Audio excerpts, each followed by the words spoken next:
I'm not leaving Earth until I get pregnant. The shrill declaration echoes through the grand atrium of the United Earth Embassy on Eidos, freezing Jeffrey Rogers in his tracks. The 28-year-old xenobiologist blinks, his mind racing to process the scene unfolding before him.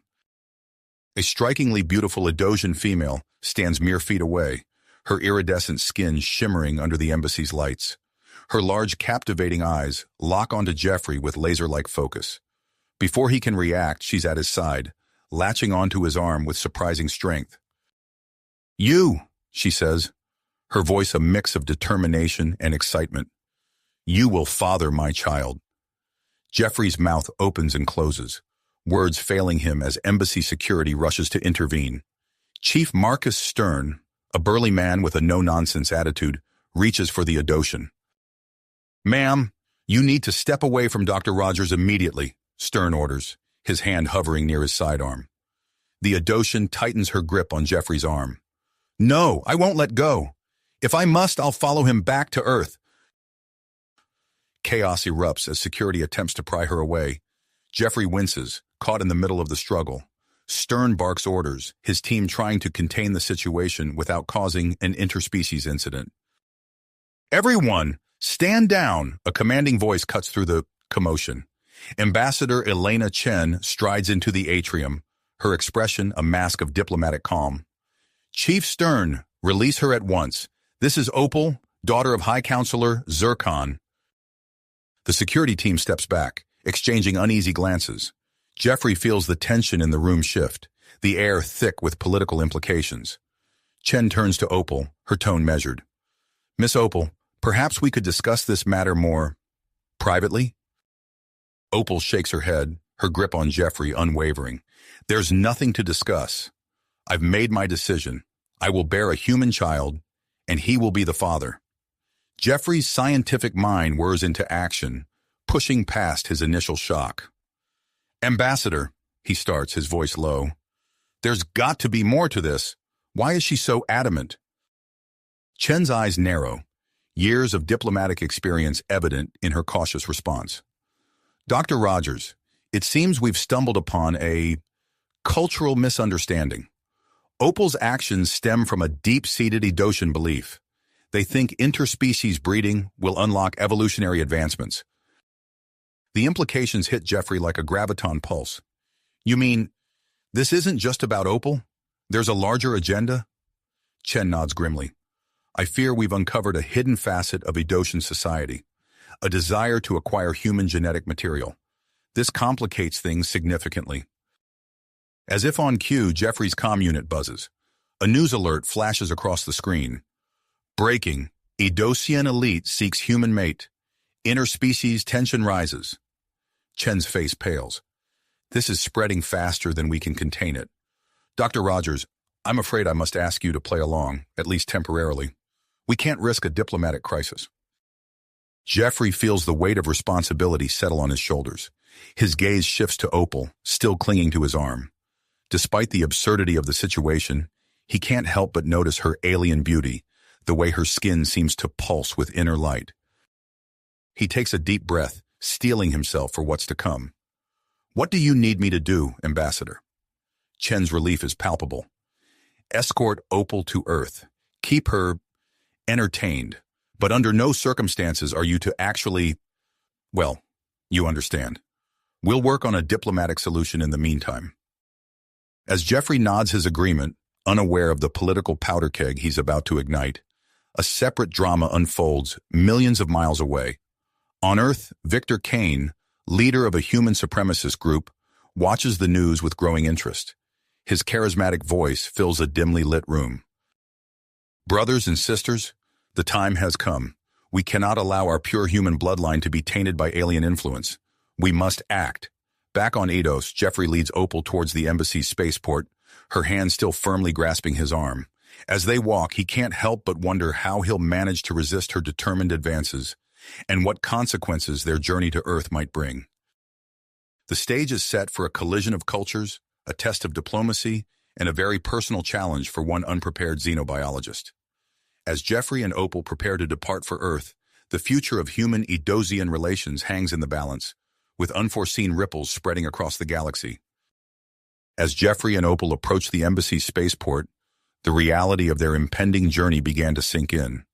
The sleek, silver hull of the United Earth diplomatic shuttle gleamed under the artificial lights, a stark reminder of the interstellar adventure that lay ahead. Chief Marcus Stern materialized beside them, his presence a mix of reassurance and unease. "Dr. Rogers, Miss Opal, if you'll follow me," he said, gesturing towards the boarding ramp. Jeffrey felt a flutter of nervousness in his stomach as they entered the shuttle. The interior was a marvel of human engineering, all smooth lines and efficient design. Opal's eyes widened as she took in the unfamiliar surroundings, her grip on Jeffrey's arm tightening slightly. "This is remarkable," she breathed, her voice filled with genuine awe. As they settled into their seats, Jeffrey couldn't help but notice the way the shuttle's lighting played across Opal's iridescent skin, creating a mesmerizing display of color. He quickly averted his gaze, reminding himself of Ambassador Chen's warning.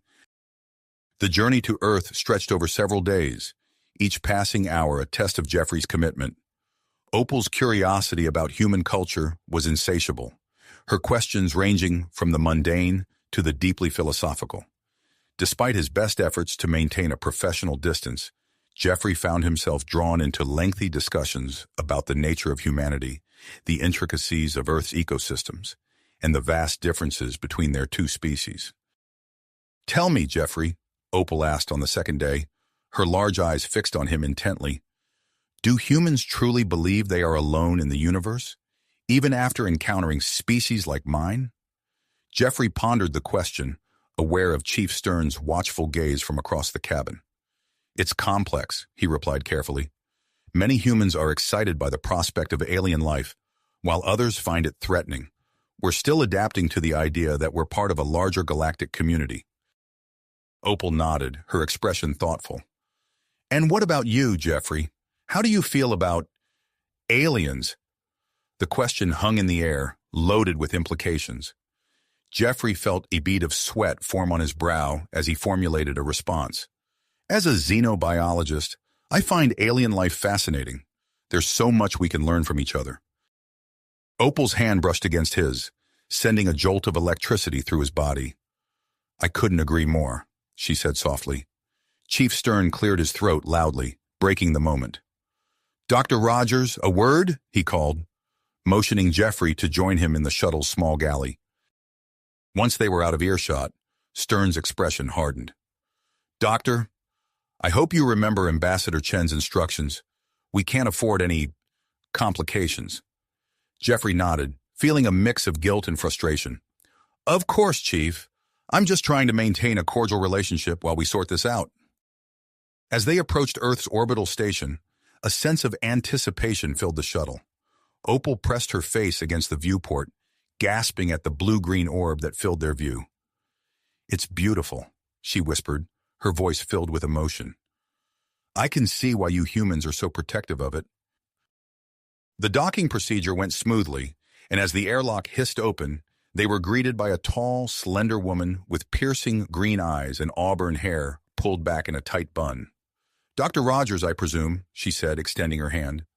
"I'm Dr. Samantha Reeves, lead researcher at the Global Xenogenetics Institute." Jeffrey shook her hand, noting the firm grip. "It's an honor to meet you, Dr. Reeves. I've read your papers on interspecies genetic compatibility." Dr. Reeves smiled, then turned her attention to Opal. "And you must be our Adosian visitor. Welcome to Earth." As they made their way through the station, Dr. Reeves briefed Jeffrey on his new assignment. "The GXI has been tasked with studying Adosian biology and the potential for human Adosian reproduction. Your expertise in xenobiology makes you the ideal candidate to assist in this research." Jeffrey felt a mix of excitement and trepidation at the news. On one hand, this was a once-in-a-lifetime opportunity to study an alien species up close. On the other, it brought him dangerously close to fulfilling Opal's original goal. As they boarded the shuttle that would take them to the surface, Dr. Reeves lowered her voice. "Be prepared, Dr. Rogers. There's been some unrest regarding our Adosian visitor." Jeffrey's brow furrowed. "Unrest? What do you mean?" Dr. Reeves sighed. A group calling themselves Earth First has been staging protests outside the GXI. They're demanding Opal's deportation and an end to all human-alien interactions. As if on cue, Jeffrey's comm unit buzzed with a news alert. The headline read, "Anti-alien protests grow as Edosian visitor arrives on Earth." The shuttle descended through Earth's atmosphere, the sprawling complex of the global Xenogenetics Institute coming into view. As they touched down, Jeffrey could see a crowd gathered outside the perimeter fence, their angry shouts audible even through the shuttle's hull. Opal pressed closer to Jeffrey, her earlier excitement replaced by apprehension. "Why do they hate me?" she asked, her voice barely above a whisper. Jeffrey placed a reassuring hand on her shoulder, ignoring Chief Stern's pointed look. "They don't hate you, Opal. They're just afraid of what they don't understand. But we're going to change that together." As they prepared to disembark, Jeffrey couldn't shake the feeling that they were stepping into a storm of scientific discovery, political intrigue, and personal challenges that would test them all in ways they couldn't imagine. As the shuttle doors hissed open, Jeffrey took a deep breath, steeling himself for what lay ahead. The crowd's angry shouts intensified as Jeffrey, Opal, Dr. Reeves, and Chief Stern stepped onto the tarmac. Security personnel formed a protective barrier around them, guiding the group towards the towering glass edifice of the Global Xenogenetics Institute. "Stay close," Chief Stern muttered, his hand hovering near his sidearm. They hurried across the open space, protesters pressing against the perimeter fence. Jeffrey felt Opal trembling beside him, her iridescent skin pulsing with anxiety. Once inside the building's atrium, Dr. Reeves turned to address them. "I apologize for the reception. We'll head straight to the secure conference room. High Counselor Zircon is waiting." Jeffrey's eyebrows shot up. "Zircon? Opal's father?" Dr. Reeves nodded grimly. "He arrived an hour ago. This meeting is of utmost importance." As they rode the elevator to the top floor, Jeffrey's mind raced. Why was Zircon here? What could be so urgent? The conference room doors slid open, revealing a tall, imposing Edosian. High Counselor Zircon's skin shimmered with deep blues and purples, his eyes fixed on the newcomers with laser-like intensity. "Dr. Rogers," Zircon's voice resonated through the room. "We have much to discuss." As the others filed out, leaving Jeffrey alone with Zircon, he felt a chill run down his spine. The Edosian's gaze seemed to pierce right through him. "What you're about to hear will change everything you thought you knew about our species," Zircon began, his tone grave. Over the next hour, Zircon unveiled a truth so shocking that Jeffrey found himself gripping the edge of the conference table for support. The Edosians had been monitoring Earth for centuries, viewing humans as the key to unlocking rapid evolutionary advancements for their own species. "Opal's mission, her approach to you, it was all part of a larger plan," Zircon explained, his voice devoid of emotion. "We seek to integrate Edosian and human genetics, potentially creating a hybrid species with enhanced abilities." Jeffrey's world spun. He felt used, manipulated. "And Opal, was everything she said, everything we shared? Was it all a lie?" Zircon's eyes narrowed. "That is a question you must ask her yourself." Leaving the conference room in a daze, Jeffrey found Opal waiting in the corridor. Her large eyes brimmed with concern, but he could no longer look at her without suspicion clouding his vision. "Jeffrey, what's wrong?" she asked, reaching for his hand. He jerked away. "Was it all an act? Were you just following orders this whole time?" Opal's skin rippled with distress. "Jeffrey, please, let me explain." In a nearby lab, Dr. Samantha Reeves hunched over a microscope, her brow furrowed in concentration. Suddenly, she straightened, her eyes wide with excitement. "This can't be," she whispered, double-checking her findings. But the data was clear. Combining human and Edosian DNA could potentially cure several genetic diseases plaguing both species. As she rushed to document her discovery, alarms blared throughout the facility. Chief Stern's voice crackled over the intercom. "Security breach! All personnel! Lockdown procedures in effect!" Outside, the protests had escalated.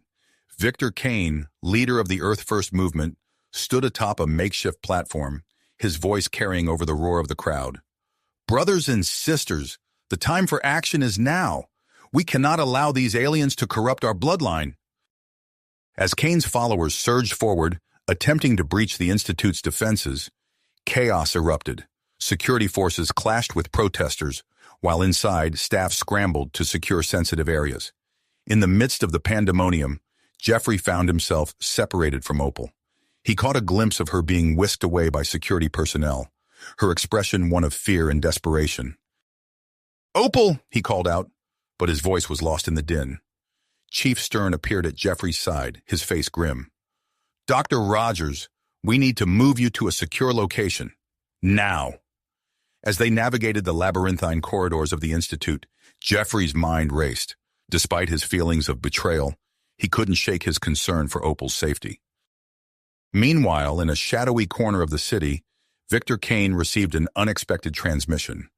The holographic figure that materialized before him was unlike any alien he'd seen before. "Greetings, Mr. Kane. I am Admiral Kraz of the Ithorians," the figure announced, its voice a metallic rasp. "I believe we have a mutual interest in disrupting this human-Edosian alliance." Kane's eyes narrowed. "I'm listening." As Kraz outlined his offer, advanced weapons and technology in exchange for sabotaging the alliance, Kane felt a surge of excitement. This was the opportunity he'd been waiting for. Back at the Institute, Dr. Reeves's discovery had leaked to the press. News outlets buzzed with speculation about the medical implications of human-Edosian DNA combination. In a secured lab deep within the facility, Jeffrey stood before a complex array of equipment, trying to lose himself in his work. But his thoughts kept drifting to Opal, to the betrayal he felt, and to the conflicting emotions warring within him. Suddenly, a violent tremor shook the lab. Alarms blared as equipment sparked and sputtered. Jeffrey's eyes widened as he realized what was happening. A critical malfunction in the mutagenic radiation chamber. As he scrambled to contain the leak, the lab doors burst open. Opal stood there, panting, her skin pulsing with urgency. "Jeffrey, we have to—" Her words were cut short as a wave of mutagenic energy washed over them both. For a moment, time seemed to stand still. Jeffrey locked eyes with Opal, seeing his own shock and fear mirrored in her alien features. As the radiation alarms continued to wail, they both realized that whatever came next, their fates were now irrevocably intertwined. As the radiation alarms continued to blare, Jeffrey felt a searing heat coursing through his body. He stumbled, catching himself on the edge of a nearby lab bench. Opal rushed to his side, her skin pulsing with rapid flashes of color. "We need to get out of here," Jeffrey gasped, fighting through waves of dizziness. He reached for Opal's hand, and as their fingers touched, a jolt of energy sparked between them. They staggered towards the exit, but before they could reach it, a team of hazmat-suited personnel burst into the lab. Dr. Reeves's voice crackled through their protective gear. "Containment breach! Get them to quarantine immediately!" The world spun as Jeffrey and Opal were whisked away, their protests drowned out by the chaos around them. They were rushed through winding corridors, alarms blaring and lights flashing. Finally, they were ushered into a sterile white room, the heavy doors sealing shut behind them with a hiss. Inside the quarantine unit, time seemed to stretch and warp. Jeffrey paced restlessly, his senses on overdrive. He could hear the faintest whispers of conversation from beyond the thick walls, smell the antiseptic tang of the air filtration system. His muscles coiled with newfound strength, making even the simplest movements feel foreign. Opal sat cross-legged on one of the beds, her eyes closed in concentration. Her skin emitted a soft, pulsating glow that cast dancing shadows across the room. "Jeffrey," she called softly, "something's happening to us." He turned to face her, his breath catching in his throat. Opal's beauty had always been otherworldly, but now she seemed to radiate an inner light that left him awestruck. As their eyes met, a surge of attraction coursed through him, more intense than anything he'd ever experienced. "I feel it too," he murmured, taking a step closer to her. The air between them seemed to crackle with energy. A sudden commotion outside their room snapped them back to reality. Through the observation window, they could see Dr. Reeves and her team huddled around monitors, gesticulating wildly at the readings. Unprecedented alterations in both genetic structures. Reeves's voice came through the intercom, a mix of excitement and concern. Jeffrey, your cellular regeneration rate has increased tenfold. And Opal, your bioluminescence is off the charts. As Reeves continued to list their rapidly evolving changes, Jeffrey found it increasingly difficult to focus on her words. His attention kept drifting back to Opal, drawn by an inexplicable pull that seemed to transcend the physical. Outside the GXI, the situation was deteriorating rapidly. Victor Kane stood atop an overturned vehicle, his voice booming through a megaphone. Brothers and sisters of Earth First, the time has come. We will not allow these aliens to contaminate our species. The crowd roared in response, surging against the Institute's perimeter fence. Security forces, led by Chief Stern, formed a defensive line, but they were quickly overwhelmed by the sheer number of protesters. Fall back to secondary positions, Stern barked into his comm unit, his face grim as he watched the fence give way under the onslaught. Inside the facility, alarms blared as the security breach was detected. Dr. Reeves looked up from her monitors, her face pale. We need to move them, she said urgently to her team. It's not safe here anymore. As Reeves's team prepared for evacuation, a small group of Earth First extremists managed to slip past the chaos at the main entrance. They moved swiftly through the lower levels of the Institute, their eyes gleaming with fanatical willpower. In the quarantine unit, Jeffrey and Opal huddled close, the tension palpable. I can hear them coming, Jeffrey whispered, his enhanced senses picking up the sound of approaching footsteps. Opal's skin pulsed with rapid flashes of color, reflecting her anxiety. Jeffrey, I'm scared, she admitted, her large eyes searching his face. Without thinking, Jeffrey pulled her into his arms. As their bodies pressed together, a surge of energy coursed through them both. Suddenly, a visible field of shimmering light enveloped them, expanding outward in a rapid pulse. The energy waves swept through the facility, shorting out every electronic device in its path. Lights flickered and died, security systems went dark, and the Earth First extremists found themselves lost in pitch-black corridors. In the sudden darkness, Dr. Reeves made a split-second decision. We're moving now, she announced, her voice cutting through the confusion. Dr. Morris, prep the off-site facility. We're going dark. As power slowly returned to the GXI, Chief Stern and his team fought their way through the chaos to reach the quarantine unit. But when they finally breached the doors, they found only an empty room, the faint scent of ozone lingering in the air. Miles away in a nondescript van speeding down a lonely highway, Jeffrey and Opal sat huddled together. Dr. Reeves watched them from the front seat, her mind racing with the implications of what she'd witnessed. Where are we going? Jeffrey asked, his voice hoarse. Reeves met his gaze in the rearview mirror. Somewhere safe, she replied. Somewhere we can figure out what's happening to you both.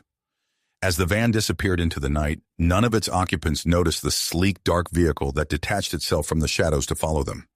Inside, an Athorian scout transmitted a single encoded message. Targets acquired. Pursuing. The race to unlock the secrets of Jeffrey and Opal's transformation had begun, and the fate of two worlds hung in the balance. Balance hung in the balance. The van sped through the night, its occupants unaware of the forces converging upon them. As dawn broke, the nondescript vehicle wound its way up a narrow mountain road. Jeffrey gazed out the window, his enhanced vision picking out details in the landscape that would have been invisible to him just days ago. Beside him, Opal's skin pulsed with a soft, comforting glow. We're here, Dr. Reeves announced, as the van approached what appeared to be a sheer rock face. A hidden entrance slid open, revealing a tunnel that plunged deep into the mountain. The vehicle came to a stop in a cavernous underground hangar. As they disembarked, a tall, bearded man in his late 40s strode towards them, his face etched with concern. Sam, thank God you made it, he said, embracing Dr. Reeves briefly before turning to Jeffrey and Opal. I'm Dr. Ethan Morris. Welcome to our little hideaway. Dr. Morris led them swiftly through winding corridors to a state-of-the-art medical bay. We need to run full diagnostics immediately, he said, gesturing for Jeffrey and Opal to take seats on adjacent examination tables. As a team of technicians swarmed around them, attaching sensors and drawing blood samples. Dr. Reeves pulled Dr. Morris aside. "Ethan, you won't believe what we've discovered," she said, her voice low but intense. "The mutagenic radiation. It's created something entirely new." While the scientists conferred, Jeffrey reached out and took Opal's hand.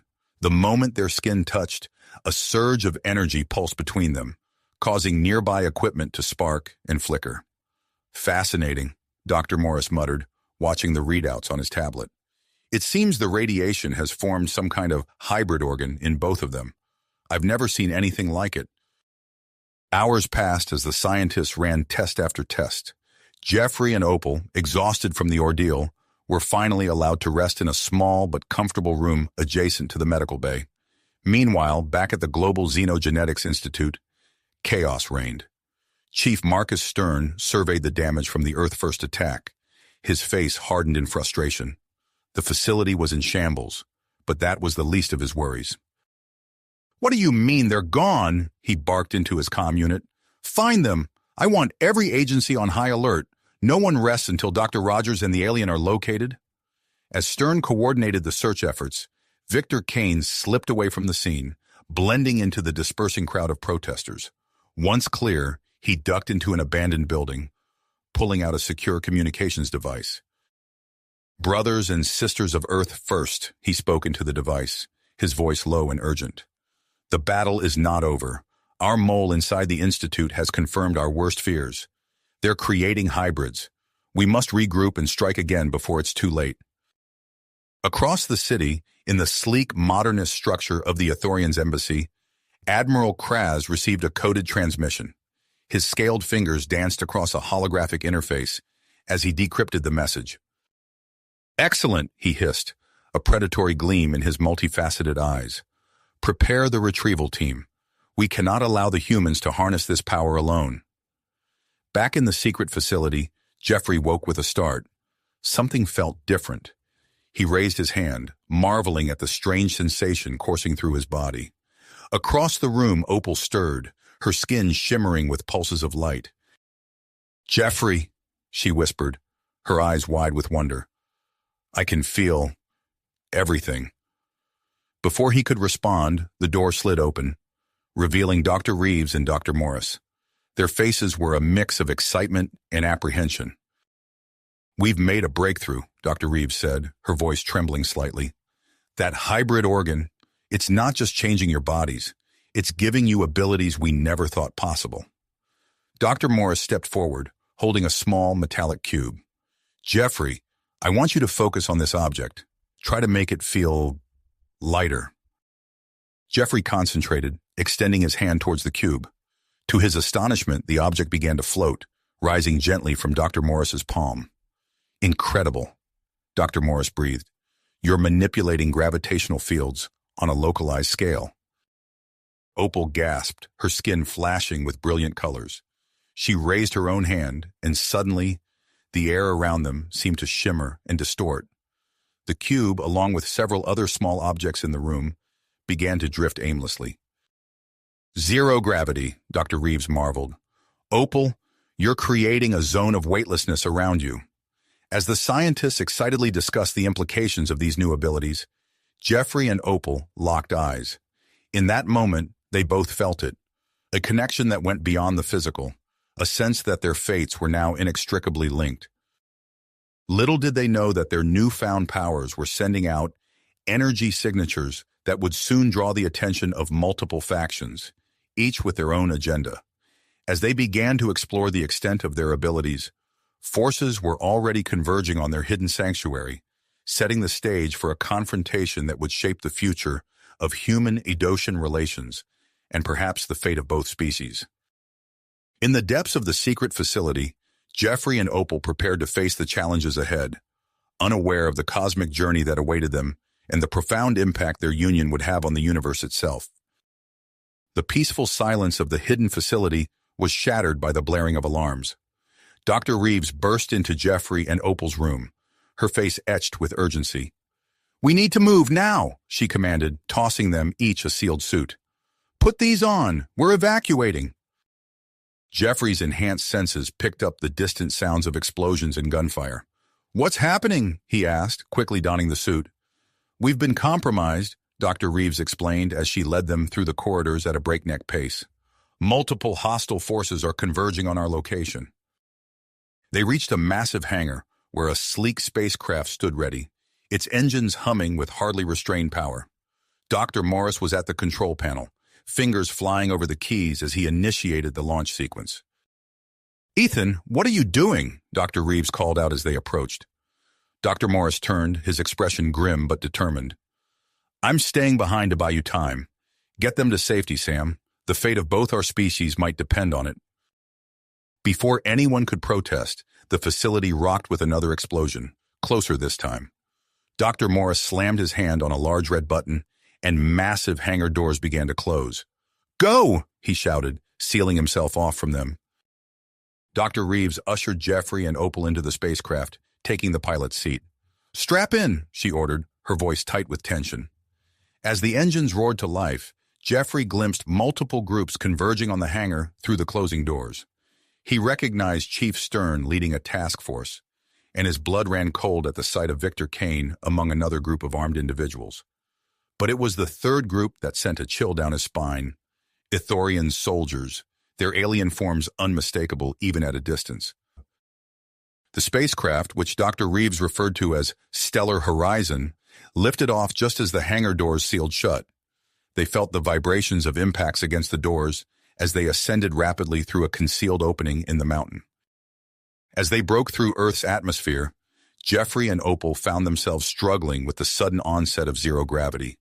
Their newly acquired abilities began to fluctuate wildly. "Jeffrey, stop!" Opal cried out as she floated upwards, her skin pulsing with erratic bursts of light. Jeffrey reached for her, only to inadvertently create a localized gravitational field that sent loose objects hurtling across the cabin. "I can't control it," he shouted, panic rising in his voice. Dr. Reeves fought with the controls, trying to stabilize the craft. "Focus," she yelled over her shoulder. "Remember your training. Visualize your power as an extension of yourself. Control it. Don't let it control you." Jeffrey closed his eyes, concentrating on steadying his breathing. He imagined his gravitational field as a sphere surrounding him, expanding and contracting with each breath. Slowly, the chaotic movement in the cabin began to subside. Opal followed his lead, her bioluminescence dimming to a soft, steady glow. As their powers stabilized, so did the ship's systems. Their moment of relief was short-lived. The ship's sensors blared a warning as a massive Ithorian's battlecruiser decloaked directly in their path. "Hang on!" Dr. Reeves shouted, executing a series of evasive maneuvers as the Ithorian's vessel opened fire. Electromagnetic pulses streaked past them, narrowly missing the stellar horizon. Jeffrey instinctively reached out with his power, creating a gravitational field around the ship. To everyone's surprise, the next volley of pulses curved around them, deflected by the invisible barrier. "How did you do that?" Opal asked, wide-eyed. I don't know," Jeffrey admitted, staring at his hands in disbelief. Dr. Reeves didn't have time to marvel at the discovery. The Ithorian's battlecruiser launched a specialized boarding pod, which streaked towards them with alarming speed. As the pod neared, Jeffrey and Opal's powers suddenly interacted in an unexpected way. A swirling vortex of energy formed in space before them, growing rapidly. "It's a wormhole!" Dr. Reeves exclaimed, her scientific curiosity momentarily overriding her fear. "Brace for impact." The stellar horizon was violently pulled into the wormhole, the Ithorian's boarding pod following close behind. For a few terrifying moments, reality seemed to twist and distort around them. Then, with a gut-wrenching lurch, they were spat out into unknown space. Warning klaxons filled the cabin as Dr. Reeves fought to regain control of the ship. "We've sustained heavy damage," she reported, her voice strained. "Long-range communications and primary engines are offline." Jeffrey and Opal worked in tandem, using their abilities to seal hull breaches and stabilize the internal gravity. Outside the view screen, an alien starscape greeted them, unfamiliar constellations scattered across the void. Their respite was short-lived. A loud crash resonated through the ship as the Ithorians' boarding pod, caught in the same wormhole event, collided with their hull. "They're cutting through," Opal warned, her skin flashing with patterns of alarm.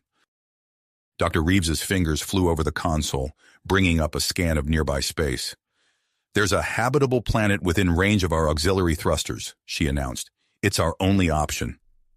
As she began emergency landing procedures, the sound of metal tearing echoed from the rear of the ship. The Ithorians' boarding party had breached the hull. "Jeffrey, Opal, I need you to buy us time," Dr. Reeves ordered, her focus on guiding the damaged ship towards the planet. The human and the Adoshan moved to the rear of the cabin, combining their powers to create a barrier of fluctuating gravity and disorienting light. They heard confused shouts and the clatter of weapons as the Ithorians' boarders struggled against the invisible force. The stellar horizon shuddered as it entered the planet's atmosphere, the heat of re-entry adding to the chaos. Jeffrey and Opal channeled their abilities into slowing their descent, while simultaneously maintaining the barrier against the advancing Ithorians. With a bone-jarring impact, the ship crashed onto the alien world's surface, skidding to a halt in a dense forest of bioluminescent vegetation. The collision sent everyone tumbling, momentarily stunning both the humans and their Ithorians' pursuers. "We need to move," Dr. Reeves urged, shaking off her dizziness. She grabbed an emergency pack and led Jeffrey and Opal to the ship's exit. As the airlock hissed open, they emerged into a breathtaking alien landscape. Towering crystal formations jutted from the ground, refracting the light of multiple moons visible in the violet sky. The air was thick with unfamiliar scents, and distant calls of alien fauna echoed through the luminous forest. "It's beautiful," Opal whispered, her own bioluminescence pulsing in harmony with the surrounding flora. Jeffrey nodded in agreement but kept his attention on the ship. "The Ithorians, they're still inside." "We need to put some distance between us and the crash site," Dr. Reeves said, already moving towards a dense cluster of glowing vegetation. "Find shelter, assess our situation." As they made their way through the alien forest, none of them noticed the subtle shifts in the environment around them. Hidden sensors, built seamlessly into the ecosystem, tracked their every move. Deep beneath the planet's surface, in chambers long thought abandoned, ancient systems hummed to life. The Luminari, a species believed extinct by the rest of the galaxy, began to stir. Their advanced technology, integrated into the very fabric of the planet, had detected the arrival of the off-worlders. Sleeper units activated and long-dormant minds awakened to assess this unexpected development. Unaware of the ancient eyes upon them, Jeffrey, Opal, and Dr. Reeves pushed on through the alien wilderness. They needed to find a defensible position before the Ithorians regrouped. As the group searched for suitable shelter, the true scope of their situation began to dawn on them. They were stranded on an unknown world, pursued by hostile forces, with abilities they barely understood. Back at the crash site, Lieutenant Kira, the female Ithorian soldier leading the boarding party, regained consciousness. She shook her head, clearing the fog from her mind, and took in her surroundings. The human ship was a wreck, and the alien planet outside was unlike anything she had ever seen. Kira activated her communication device, attempting to contact the battlecruiser, but received only static in return. She turned to her squad, most of whom were also stirring. "On your feet, soldiers!" she barked. "We have quarry to hunt." As both groups prepared for the challenges ahead, neither realized that they were merely players in a much larger game. The Luminari observers, hidden from sight, continued to analyze the newcomers, their inscrutable minds formulating plans that would shape the destiny of not just this planet, but potentially the entire galaxy. Galaxy. On the surface of the alien world, Jeffrey, Opal, and Dr. Reeves pushed through the dense, luminous vegetation, their senses overwhelmed by the otherworldly beauty surrounding them. As the multiple moons of the planet began to set, casting long shadows through the crystal formations, exhaustion finally caught up with the trio. They found a small clearing nestled between towering, bioluminescent plants and decided to rest. "We should take turns keeping watch," Dr. Reeves suggested, her voice hushed in the eerie quiet of the alien forest. Jeffrey nodded, volunteering for the first shift. As Opal and Dr. Reeves settled into an uneasy sleep, he sat with his back against a smooth, glowing tree trunk, his enhanced senses on high alert for any sign of pursuit. The night passed without incident, and as the first rays of this alien world sun began to filter through the canopy, the bioluminescent glow of the forest gradually faded. Jeffrey gently woke his companions, and they began to take stock of their situation. "We need to find water and food," Opal said, her skin pulsing with a soft, concerned light. Dr. Reeves nodded, rummaging through the emergency pack she had managed to grab during their hasty escape. "We have some rations, but they won't last long. Opal, can your enhanced senses detect any water sources nearby?" Opal closed her eyes, concentrating. After a moment, her eyes snapped open, a smile spreading across her face. "Yes, I can hear the sound of running water. It's faint, but not too far." Following Opal's lead, the group made their way through the dense foliage. As they walked, Jeffrey noticed strange, fruit-like growths hanging from some of the trees. "Do you think these might be edible?" he asked, reaching out to touch one. Dr. Reeves quickly grabbed his hand. "We can't be sure. The biochemistry of this planet could be completely different from Earth or Adosha.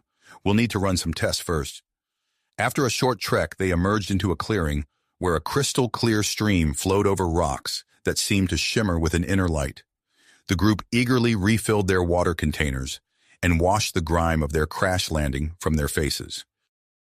As they gathered their bearings, Dr. Reeves's attention was drawn to a cluster of unusual crystalline formations at the edge of the clearing. Unlike the other crystal structures they had seen, these pulsed with a rhythmic energy. "These formations, they seem almost artificial," Dr. Reeves mused, approaching one of the crystals for a closer look. As she neared, the crystal reacted to her presence. It emitted a soft, melodic hum, and its color shifted from a deep blue to a vibrant purple. Dr. Reeves gasped, her scientific curiosity overtaking her caution. "Fascinating. These structures appear to be responsive to external stimuli. They could be some form of advanced technology."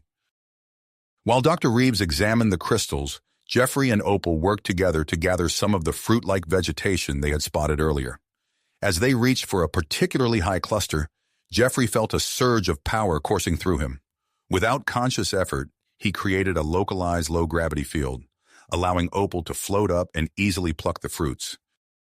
"Jeffrey!" Opal exclaimed, her skin flashing with excitement. "Your control! It's improved!" Jeffrey stared at his hands in wonder. "It's not just me. I can feel the gravity around us, like it's an extension of my body. This planet, it's amplifying our abilities somehow." Excited by their discovery, the pair began to experiment. Opal found she could manipulate her bioluminescence with greater precision, creating complex patterns of light that danced through the air. Jeffrey managed to lift and move large fallen trees, using them to construct a crude but effective shelter. As the alien sun reached its zenith, Dr. Reeves called them over to share her findings. "These crystal formations are emitting very specific energy signatures. And look," she pointed to a distant mountain range barely visible through the dense forest. "I'm detecting similar but much stronger signatures coming from that direction." "Do you think it could be a sign of intelligent life?" Opal asked, her voice tinged with hope. Dr. Reeves nodded. "It's possible. If there's advanced technology on this planet, it might be our best chance of finding a way home." As they discussed their next move, none of them noticed the subtle shifts in the forest around them. Hidden among the bioluminescent flora, a group of Luminari observers watched with growing interest. Zara, a young Luminari scientist, felt a surge of excitement as she studied the off-worlders through her advanced sensory equipment. "Fascinating," she whispered to her team.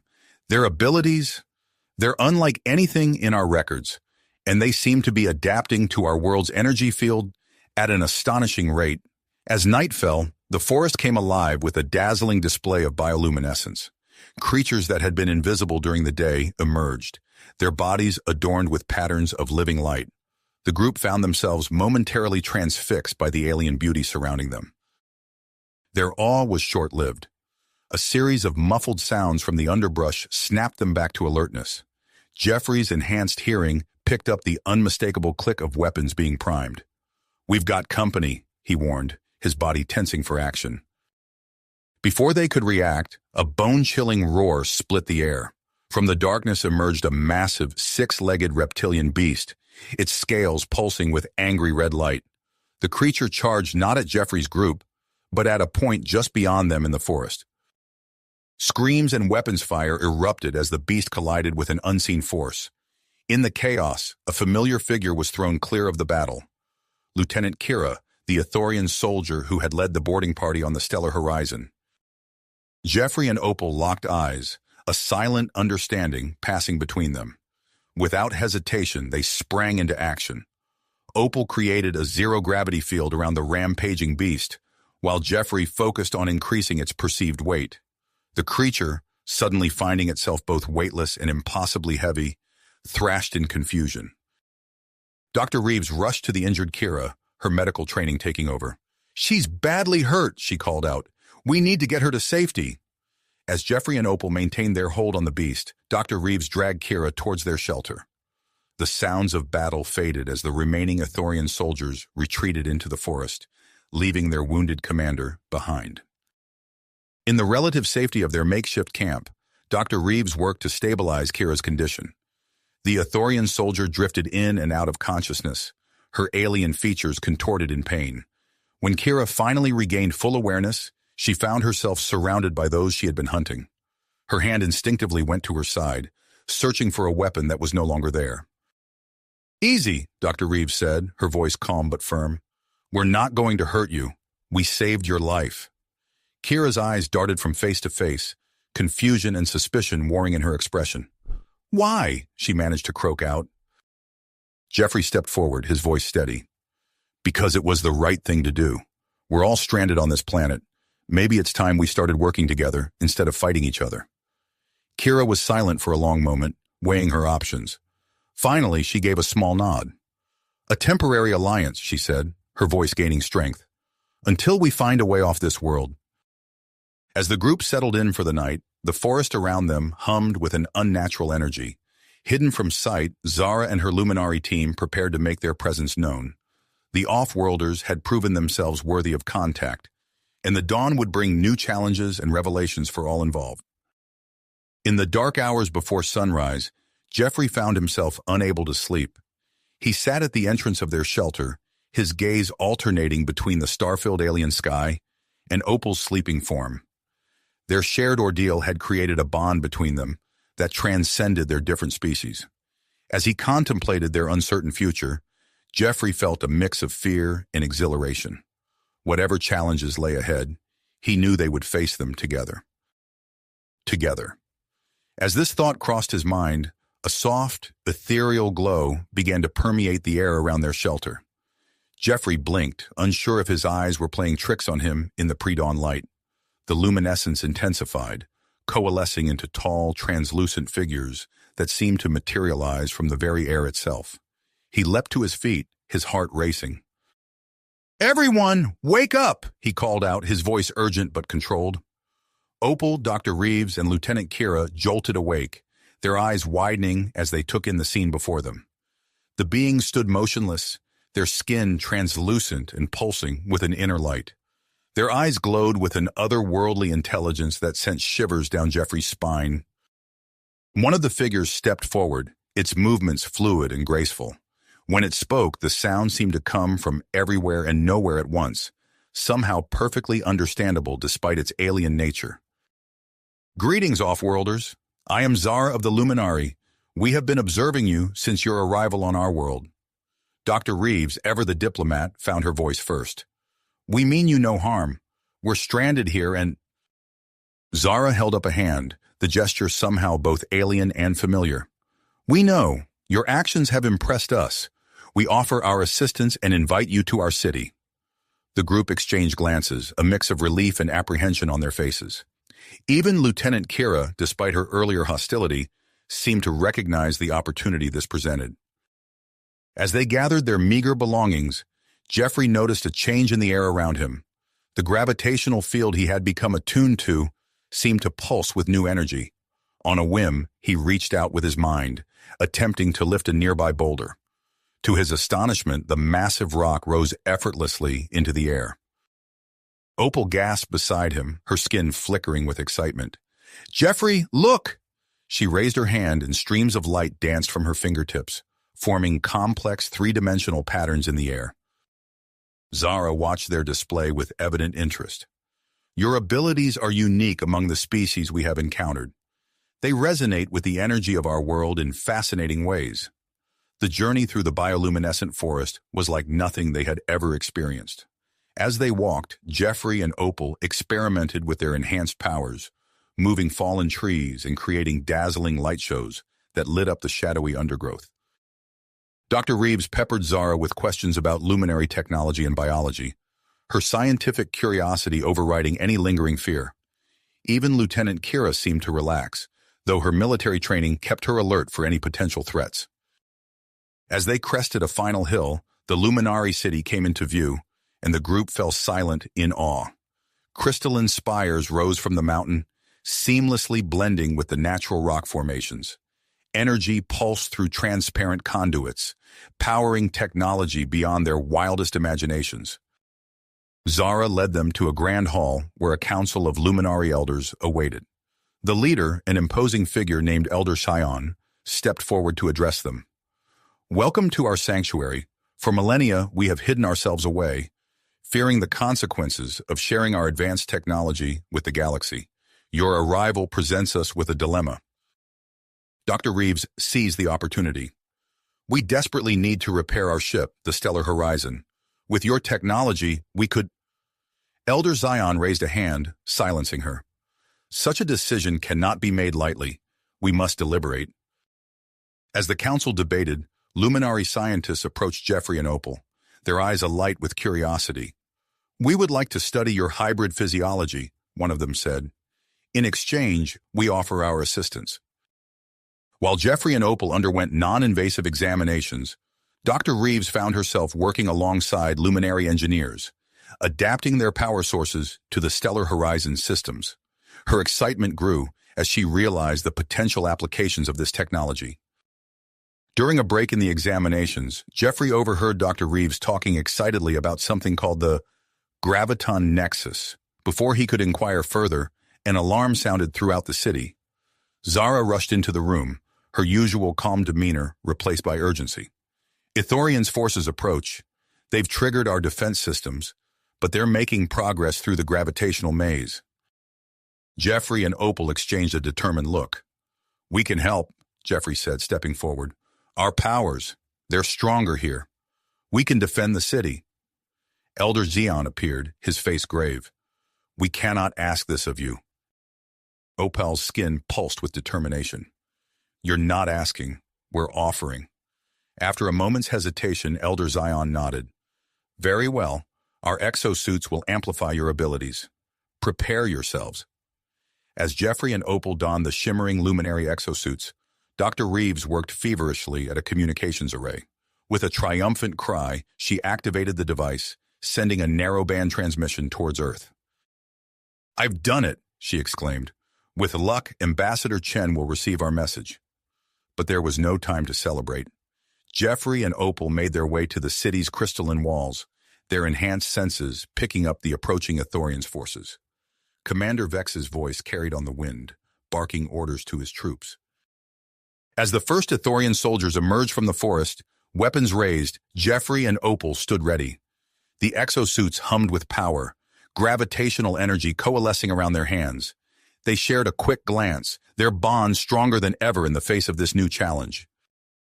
The battle for the Luminari city was about to begin, and the fate of not just their small group, but potentially the entire galaxy, hung in the balance.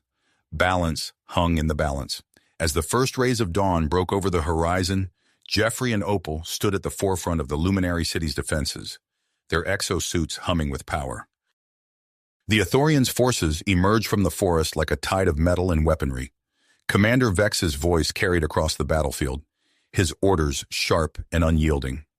Jeffrey locked eyes with Opal, a silent understanding passing between them. Ready?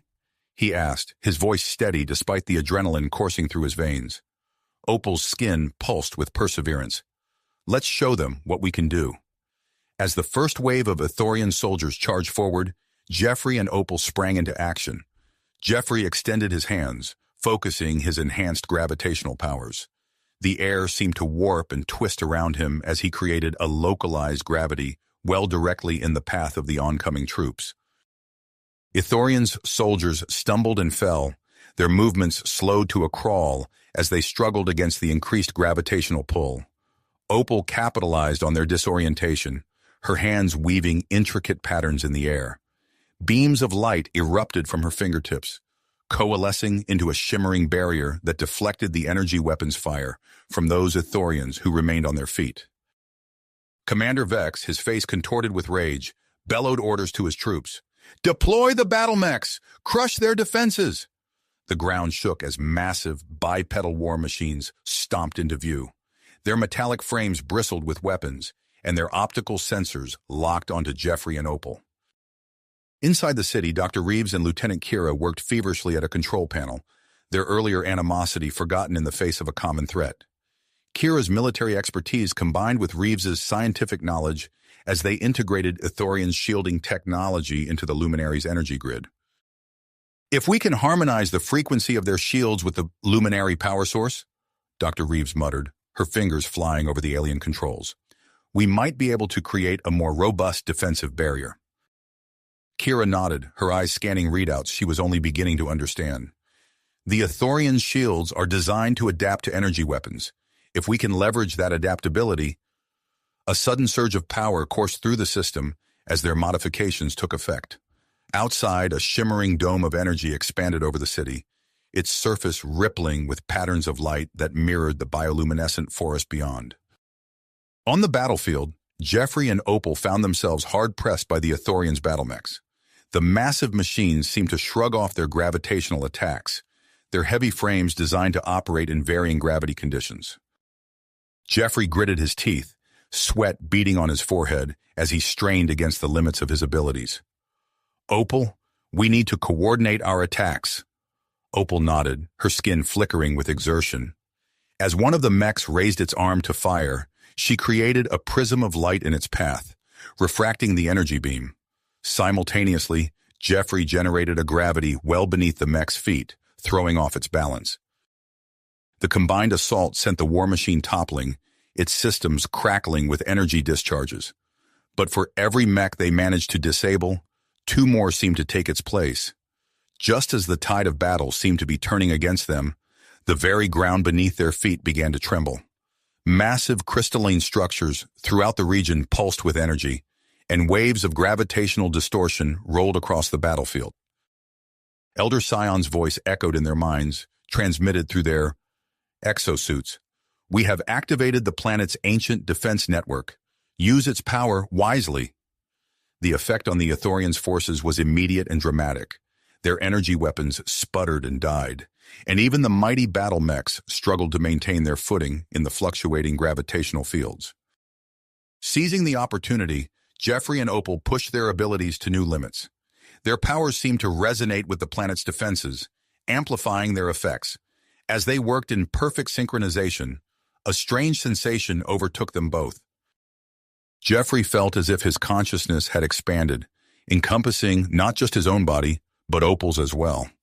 Their movements became perfectly coordinated, their powers blending and magnifying each other. With a shared thought, they unleashed a gravitational anomaly unlike anything they had ever created before. The space between them and the Ithorians' forces seemed to fold in on itself, creating a temporary rift in the fabric of space-time. Ithorians, soldiers, and mechs alike were caught in the anomaly, their forms distorting as they were pulled into the rift.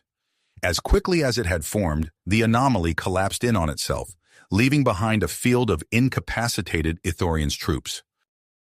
The display of power sent shockwaves through both the Luminari and the remaining Ithorians' forces.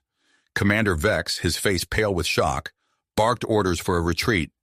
As the Ithorians' forces fell back, Jeffrey and Opal swayed on their feet, drained by the enormous expenditure of energy. The exosuits, pushed beyond their design limits, sparked and sputtered around them. Zara, the young Luminari scientist, approached them, her eyes wide with a mixture of awe and concern. "That was incredible. I've never seen anything like it." She paused, glancing over her shoulder before continuing in a lower voice. "There's something you need to know, something that might explain your extraordinary abilities." Jeffrey steadied himself, his curiosity piqued despite his exhaustion. What is it? Zara took a deep breath. Have you ever heard of the Graviton Nexus? Nexus? Jeffrey asked, his curiosity overriding his exhaustion. Before Zara could respond, the ground beneath their feet shuddered violently. The crystalline structures of the Luminari city groaned under the strain, and in the distance, a massive spire cracked and began to topple.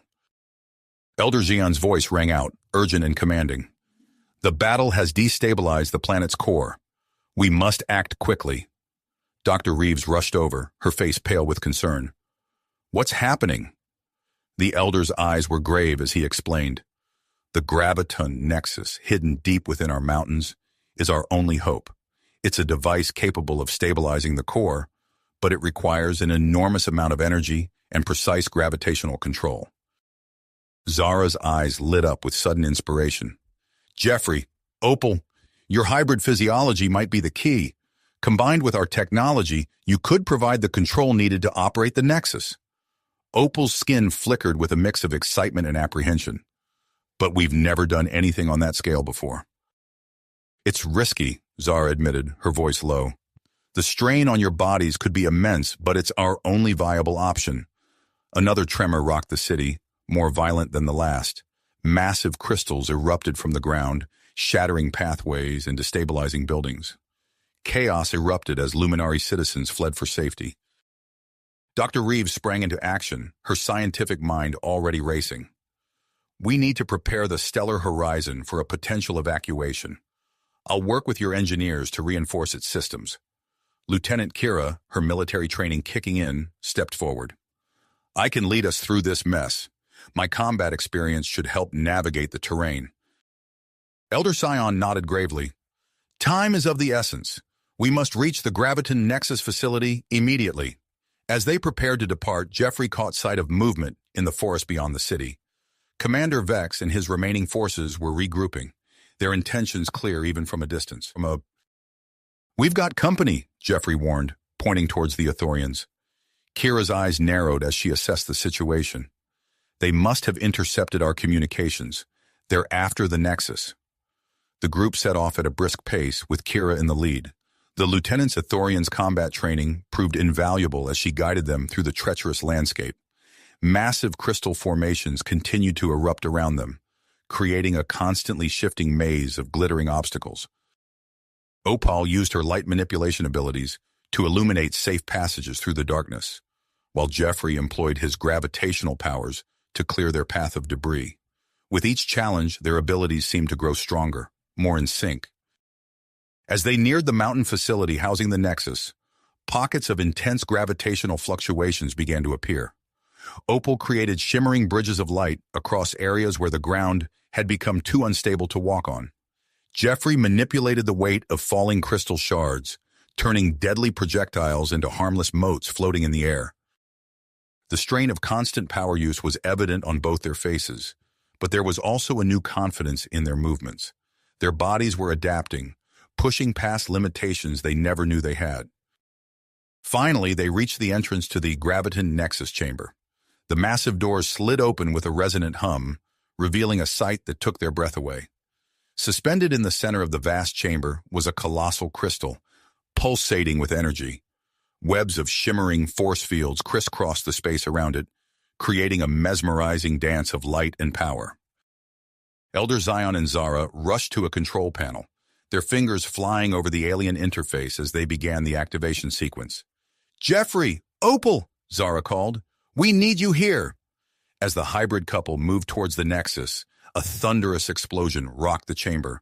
Commander Vex and his forces had breached the facility. Ithorian soldiers poured into the room, their weapons charged and ready. Lieutenant Kira immediately sprang into action, her combat training on full display as she engaged the first wave of attackers. Protect Jeffrey and Opal, she shouted, her voice carrying over the chaos of battle. They're our only chance. Luminari defenders joined the fray, their energy weapons clashing with the Ithorians in a spectacular display of light and sound. Dr. Reeves worked frantically at a nearby console, struggling to maintain the delicate equipment necessary for the stabilization process. Amidst the pandemonium, Jeffrey and Opal positioned themselves on either side of the graviton nexus. They shared a quick glance, a world of unspoken communication passing between them in an instant. "Ready?" Jeffrey asked, his voice steady despite the battle raging around them. Opal's skin pulsed with commitment. "Let's save a planet." They reached out, their hands connecting with the pulsating crystal. Immediately, a surge of power unlike anything they had ever experienced coursed through their bodies. Their skin began to glow with an otherworldly light, and they felt their consciousness expand, connecting with the very core of the planet itself. The pain was immediate and intense. It felt as if every atom of their being was being pulled apart and reassembled. Jeffrey gritted his teeth, fighting to maintain his focus. Beside him, Opal's form flickered, her light powers flaring uncontrollably. Slowly, agonizingly, they began to exert control over the Nexus. Waves of gravitational energy pulsed outward, penetrating deep into the planet's core. The violent tremors that had been racking the facility began to subside. But the process was a long way to go.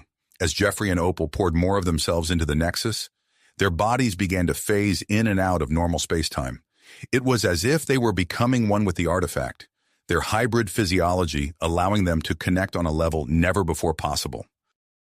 The ongoing battle in the chamber was thrown into chaos as the gravitational waves from the Nexus caused erratic changes in the local gravity field.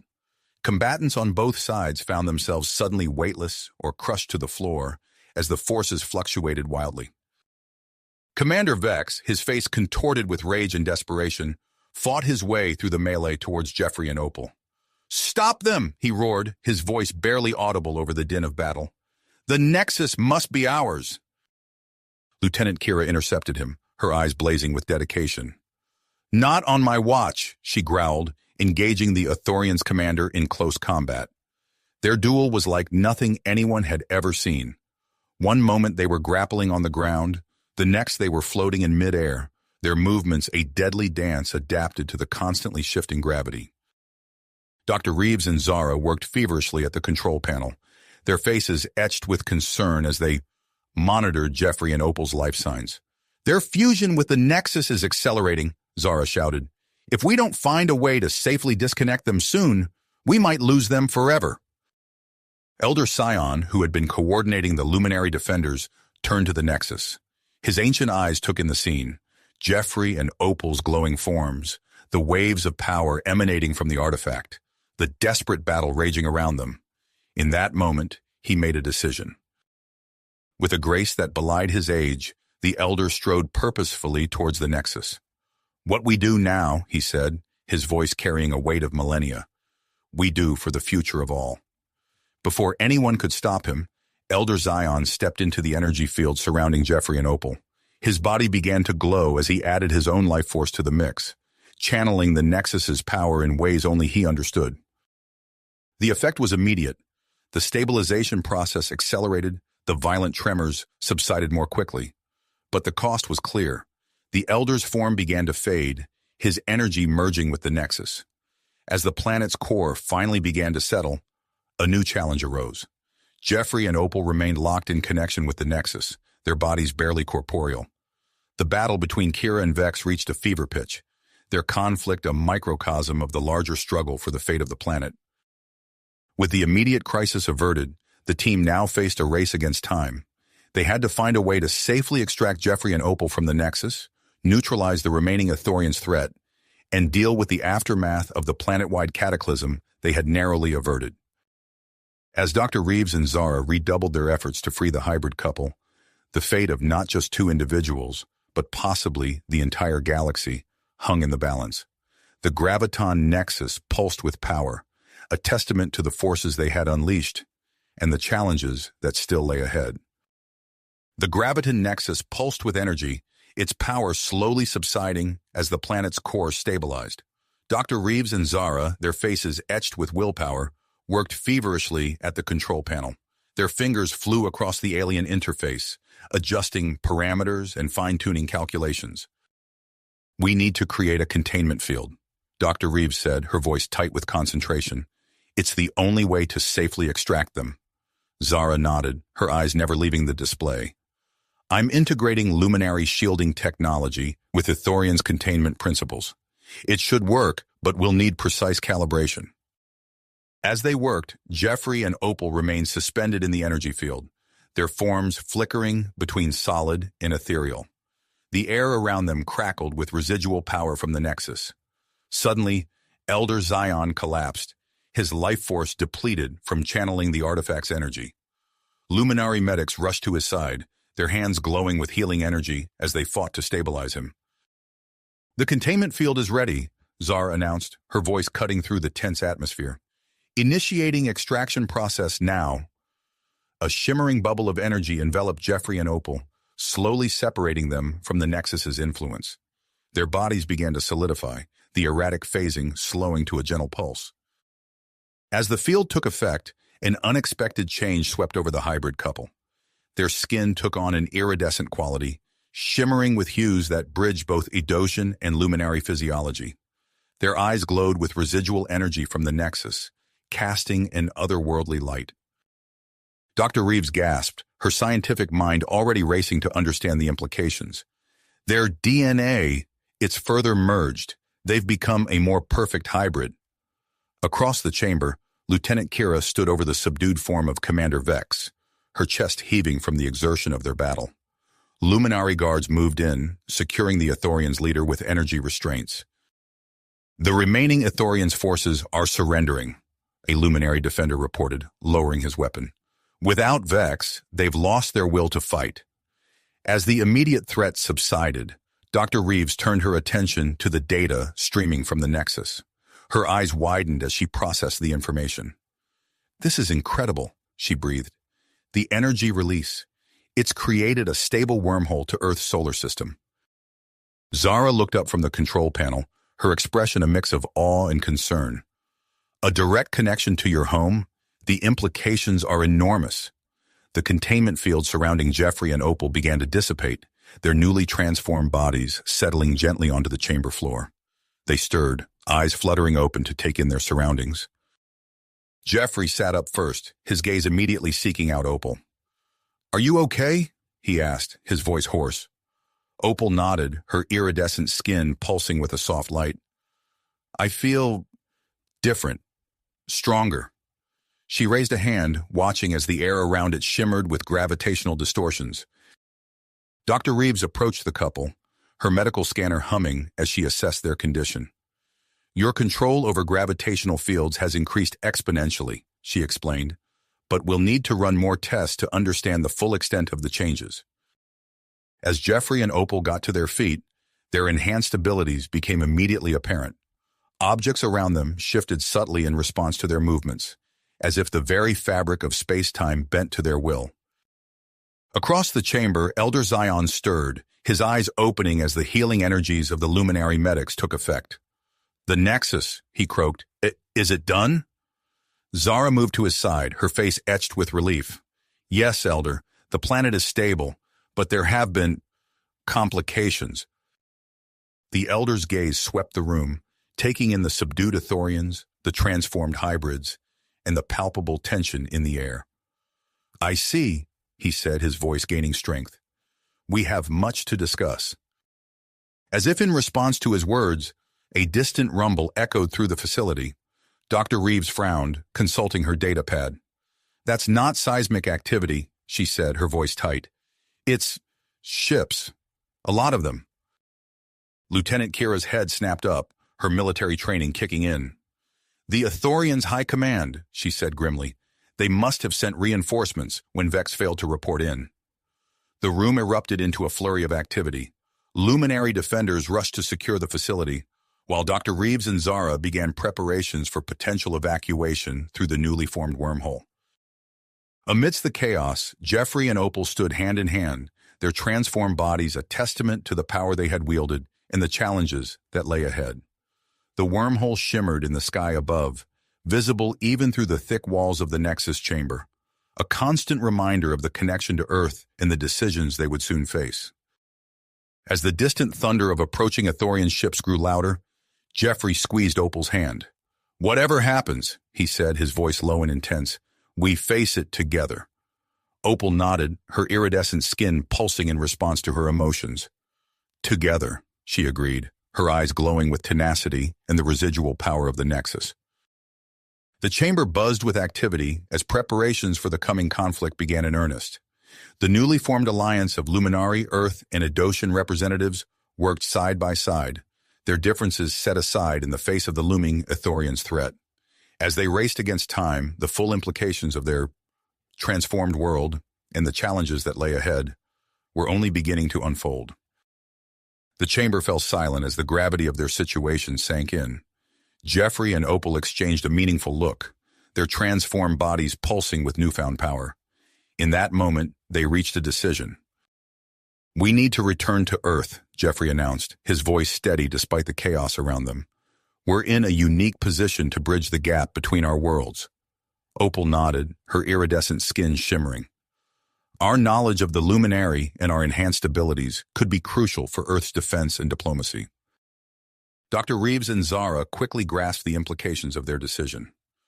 "Before you go, we need to secure the wormhole," Zara said, her fingers flying over the control panel. "We can't risk unrestricted access between our systems." As the team worked to create a secure lock on the wormhole, the distant rumble of approaching Ithorian ships grew louder. Lieutenant Kira coordinated with the Luminari defenders, preparing for the imminent confrontation.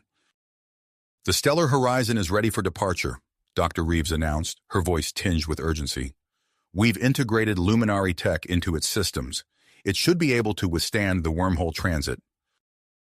The team boarded the refurbished ship, its sleek lines now accented with softly glowing Luminari enhancements.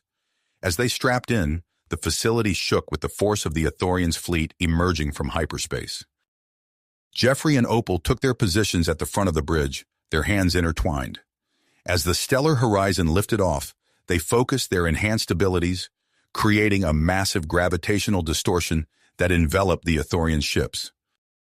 Through the viewscreen, they watched as the enemy fleet slowed to a crawl, caught in the web of warped spacetime. Lieutenant Kira's voice crackled over the comm system. "I'm staying behind," she said, her tone resolute. "Someone needs to negotiate with the Ithorians. Maybe we can turn this into an opportunity for peace." With a final farewell to their Luminari allies, the stellar horizon plunged into the shimmering maw of the wormhole. The ship vibrated as it traversed the fabric of space, its Luminari-enhanced hull protecting the crew from the intense forces. In a flash of light, they emerged in Earth's orbit. The viewscreen lit up with the familiar blue and white of their home planet, surrounded by a swarm of defense satellites and ships. "We're being hailed," Zara reported, her eyes wide as she took in the sight of Earth's combined defense fleet. "They're asking for identification." Ambassador Elena Chen's face appeared on the screen, her expression a mix of relief and caution. "Stellar Horizon, you are ordered to dock at the quarantine facility immediately.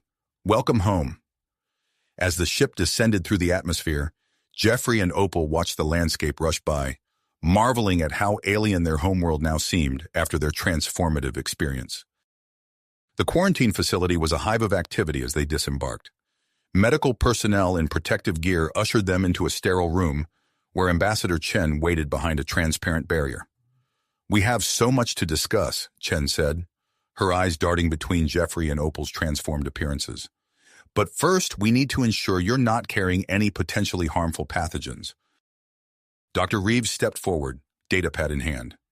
"I have comprehensive scans of their physiology," she explained. "Their hybrid state actually provides enhanced immunity. They pose no biological threat." As the debriefing progressed, Opal felt a wave of nausea wash over her. Dr. Reeves noticed her discomfort and quickly ran a series of scans. Her eyes widened as she processed the results. "Opal," she said, her voice filled with awe, "you're pregnant." The room fell silent as the implications sank in. Jeffrey moved to Opal's side, supporting her as she processed the news. "But how?" Opal whispered, her hand moving instinctively to her abdomen. Dr. Reeves shook her head in amazement. "The combination of human, Edosian, and Luminari DNA, it's created a viable embryo. Your mission to ensure Edosian fertility, it's been fulfilled in a way none of us could have imagined." Ambassador Chen's face broke into a wide smile. "This changes everything," she said, her mind already racing with the diplomatic implications. The birth of a child representing 3 species. It could be the key to lasting peace and cooperation. As news of Opal's pregnancy spread, the political landscape on Earth began to shift. Victor Kane's Earth First movement found its support dwindling as public opinion swung towards interspecies cooperation. In the following weeks, Jeffrey and Opal worked closely with Earth scientists and diplomats, sharing their experiences and demonstrating their enhanced abilities. They became living symbols of the potential for unity between the 3 civilizations.